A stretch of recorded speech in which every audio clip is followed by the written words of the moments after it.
Budgeting is one of the foundational aspects of financial literacy. It helps you control your money rather than letting it control you. Whether you're just starting out or looking to improve your current financial situation, having a budget gives you a roadmap for your finances and ensures you're prioritizing your spending according to your goals. Before you can create a budget, you need to know how much money you have coming in. This is your income, and it includes salary or wages, the money you earn from your job after taxes and deductions, side hustle or freelance income, earnings from a side job, freelancing, or part-time work, passive income, money earned from investments, dividends, royalties, or rental properties, other income, child support, alimony, gifts, or other sources. Tip: it's better to overestimate your expenses than your income. If you're unsure about how much income you'll receive, for example, irregular freelance work, base your budget on the lower end of your expected income. To build an effective budget, you need to know where your money is going. Tracking your expenses might feel tedious at first, but it's essential for financial clarity. Start by reviewing your spending over the last month or two. Divide your expenses into the following categories. Fixed expenses. These are your regular, predictable expenses that don't change much month to month. Rent or mortgage. Utilities like electricity, gas, water, internet, etc. Insurance premiums such as health, car, home, loan payments including student loans, car loans, personal loans. Variable expenses. These expenses change from month to month and can be harder to predict. Groceries, gas or transportation costs like public transit, car maintenance, entertainment like movies, concerts, etc. Dining out including coffee, restaurants, takeout, miscellaneous such as clothing, gifts, personal care, etc. Debt payments. If you have outstanding debt, list your minimum payments and any extra you might be putting toward it. This could include credit card payments, student loans, or personal loans. Savings, money you set aside for future use. This includes emergency fund, retirement savings like a 401k, IRA, etc., vacation savings, home down payment, or other goals. Tip: you can track expenses manually using a notebook or spreadsheet, or you can use an app like Mint or YNAB, which stands for You Need a Budget. Many banks also have built-in tools to categorize your spending. Budgeting is easier when you have specific goals to work toward. These goals will help guide how you allocate your income. Think about both short-term and long-term goals. Short-term goals, which are 3 to 6 months, might include build a small emergency fund, for example, $500 to $1,000, pay off high-interest credit card debt, save for a specific purchase like a new laptop or vacation. Long-term goals, which are 1 year or more, might include build a larger emergency fund, 3 to 6 months of living expenses, save for retirement, for example, contributing to a 401k or IRA, buy a house, pay off student loans or other major debt.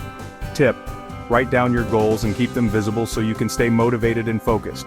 Prioritize your goals based on urgency and importance. There are various ways to approach budgeting depending on what works best for you. Here are some popular methods. The first one is the 50-30-20 rule. This is a simple and balanced approach that divides your income into 3 main categories. 50% for needs. These are essential expenses such as rent, utilities, groceries, and transportation. 30% for wants. This includes discretionary spending like entertainment, eating out, hobbies, and shopping for non-essentials. And finally, 20% for savings and debt repayment. This portion should go toward building your savings, paying off debt, and investing. Next, we have zero-based budgeting. In zero-based budgeting, every dollar you earn has a job. After accounting for all your expenses, fixed, variable, debt payments, and savings, your goal is to have $0 left over. This method requires you to assign every dollar of your income to a specific purpose, even if it's just to roll over to the next month. Tip: zero-based budgeting helps ensure that you don't forget about any of your income, and it's especially helpful if you want to be very intentional with every dollar. Another method is the envelope system. In this method, you physically or digitally divide your cash or budget into different envelopes or categories. For example, food, $200, entertainment, $100, gas, $50. Once the envelope is empty, you can't spend any more in that category until the next month.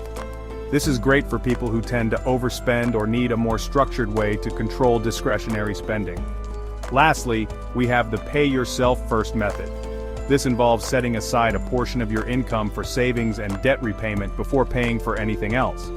The idea is that savings and financial security are a priority, So you allocate money to these goals first, and whatever is left is what you can spend on your lifestyle.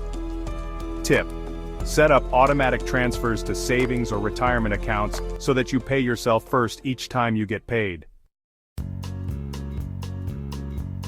Life happens, expenses change, income fluctuates, and goals evolve. That's why it's essential to review your budget regularly. Ideally, do a full review at the end of each month to assess: are you sticking to your budget? Are there categories where you're overspending or underspending? Have your financial goals changed? Do you need to adjust your allocations? It's also important to adjust your budget in response to life changes. Increased income, maybe you received a raise or started a new side hustle. Do you want to increase savings or pay off more debt with the extra income? New expenses, a new baby, buying a house, or a change in insurance premiums might require you to reallocate your spending. Tip: budgeting isn't set in stone. Don't be afraid to make adjustments as your circumstances change. One of the most important financial goals is to build an emergency fund, a savings cushion for unexpected events like job loss, car repairs, or medical bills. Start with a small goal, such as $500 to $1,000, and gradually build up to 3 to 6 months' worth of living expenses. Tip: put your emergency fund in a separate savings account so that it's easily accessible but not too tempting to dip into for non-emergencies. Once you track your spending, you might find areas where you can cut back. For example, subscriptions. Do you really need all the streaming services or monthly subscription boxes? Cancel any that you don't use. Dining out. Eating out can add up quickly. Try cooking at home more often and saving dining out for special occasions. Transportation. If you're paying for parking or driving a gas-guzzling car, consider public transportation or a more fuel-efficient vehicle. Tip: start small with 1 or 2 changes to reduce your spending, then gradually look for other areas where you can cut back. Sticking to a budget can be challenging, especially if you're making sacrifices or facing financial setbacks. However, consistency is key. Celebrate small victories such as paying off a debt or hitting a savings milestone. The more you see your progress, the more motivated you'll be to continue. Tip: stay focused on your long-term goals like financial freedom or a debt-free life, and remind yourself why you're budgeting in the first place. Budgeting is an ongoing process, and it might take some time to get it right. But with consistency, planning, and adjustments, you'll build better financial habits and be in greater control of your money. Keep your goals in mind, stay flexible, and don't be afraid to tweak your budget as needed. Remember, budgeting isn't about restricting yourself. It's about making intentional choices that align with your goals and values. Would you like more information on a specific aspect of budgeting or tips for certain challenges? I'd be happy to dive deeper into any topic.